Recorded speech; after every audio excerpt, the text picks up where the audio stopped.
Welcome back to my channel, viewers and subscribers. Today we're going to look at Nick Cage film Prisoners of the Ghostland. Part Kill Bill, part Escape from LA, all Nick Cage. So let's get into this. And if you want to catch the latest film reviews, head on over to filmandtvreview.com. Link is in the description below. The podcast for Film and TV Review was ranked number 8 out of the top 60 podcasts on the internet for film and TV by Feedcast. And also check out all the latest action figure chat on the Dan Who YouTube channel featuring myself, Mini Plastic Multiverse, and the main host, Dan Who, on Joe's and Juice. So Prisoners of the Ghostland is a 2021 post-apocalyptic movie set in a frontier town. Nicolas Cage plays Hero, who's a bank robber who's offered a chance at redemption if he can locate the governor's granddaughter, who's escaped. And this sounds like an interesting premise, right? Well, this is a film where Nick Cage seems like the most sane character on screen at times, and believe me, that's really saying something. Yeah, this is a film, strange enough, where Nick Cage seems like the straight man at times in most of the film, and that is a rare occasion. There's a point in the film where Nick Cage's character says, "How do I get out of here?" And you wonder if he's talking about the situation or the actual film itself.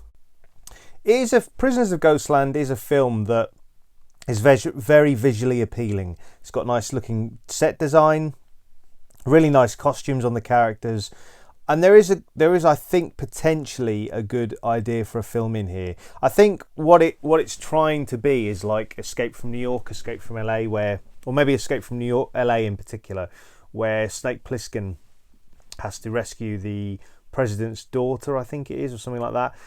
This is a kind of similar premise.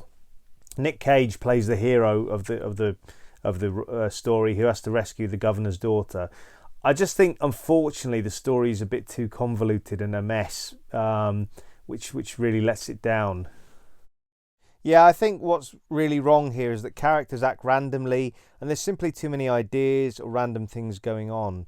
The viewer doesn't really care about anyone on screen, and it's a shame because if the story was more well connected, there's potential for a good post-apocalyptic movie. So yeah, as I mentioned before, it's kind of like a hybrid or a mix of Kill Bill and Escape from LA. But somehow, unfortunately, they seem to have made an inferior film by mixing the two elements together. So I'm kind of tempted to give this maybe 2 scores, but I think what I'm going to do, I'm going to give it 1 score. I think I'm going to have to give the film 2.5 out of 5 stars. I was going to say 3, but I think I'm going to have to say 2.5 out of 5 for the story anyway. It's just, unfortunately, it doesn't quite stick. It's a bit of a mess, really. It's a bit too convoluted, and unfortunately, that's a shame because I think if they had just simplified it or kind of knew what they wanted to do, it could have been much better.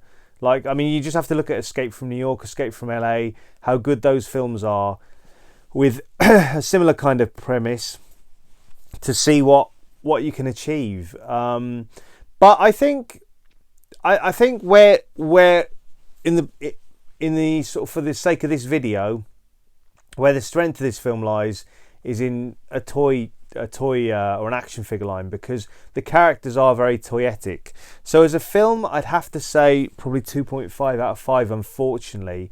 I was going to say 3, but that's being generous. I think a generous 3, but realistically a 2.5 or even a 2 out of 5. It's just a little bit, I don't know, it sort of drags at times because it's all over the place, and it's a bit of a missed opportunity. But let's talk action figures. And thankfully, there is a lot of visually impressive characters on screen that would make great action figures. So there's Nick Cage as Hero, Sofia Boutella as Bernice, the granddaughter of the governor himself, Yashijiro, the samurai bodyguard, Psycho, who is the ex-bank robbing partner of Hero, Ratman, his sidekicks, and more. McFarlane or Necker would probably be right at home with a lot of the source material here. So that's my take on Prisoners of the Ghostland. If you like this video, please comment and subscribe. It all helps the channel. Have you got a favourite Nick Cage movie? There's going to be more on my channel, so stay tuned for that. Let me know in the comments below your favourite Nick Cage movie. And until next time, enjoy those flicks and figs.